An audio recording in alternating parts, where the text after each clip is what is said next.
उसने शिकारी की बंदूक के साए में दो बाघ के बच्चों को बचा लिया। उनकी मासूम मगर गरजती सी शक्ल देखकर उसका दिल पसीज गया। वह गोली नहीं चला सका। उसने उन्हें उठाकर वापस उनके गुफा तक पहुंचा दिया। गुफा में मौजूद उस एक आंख वाले बाघ ने लगातार उस पर दहाड़ लगाई, जैसे उसकी गंध अपने दिल में बसा रहा हो। वह आदमी भी शिकारी था। उसने अपने शिकार की जंगली मुर्गी गुफा के दरवाजे पर रख दी। जब दोनों बाघ के बच्चे उसे अंदर खींच ले गए, तभी वह वहां से चला गया। कुछ दिन बाद वह फिर लौटा, लेकिन अब गुफा में सिर्फ बाघनी की लाश पड़ी थी और वह एक आंख वाला बाघ का बच्चा कहीं गायब था। सालों बाद जंगल में एक बाघों का राजा प्रकट हुआ। कहा जाता था कि उसका वजन 900 पाउंड था, बेहद चालाक और शिकारी के हर जाल से आसानी से बच निकलता था। उसकी सबसे खास पहचान थी सिर्फ एक आंख होना।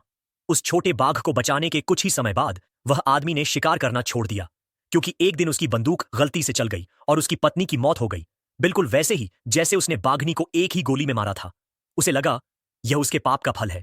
वह अकेला अपने बेटे को बड़ा करने लगा, पर उसने बेटे को कभी बंदूक छूने नहीं दी और शिकारी बनने की तो इजाजत बिल्कुल नहीं थी। एक दिन दरवाजा खटखटाने की आवाज आई। एक चेहरे पर बड़े बड़े जख्म वाला आदमी और उसके पीछे खड़े कुछ शिकारी वहां मौजूद थे। वे उसे फिर से शिकार पर ले जाने आए थे, इस बार बाघों के राजा को मारने के लिए।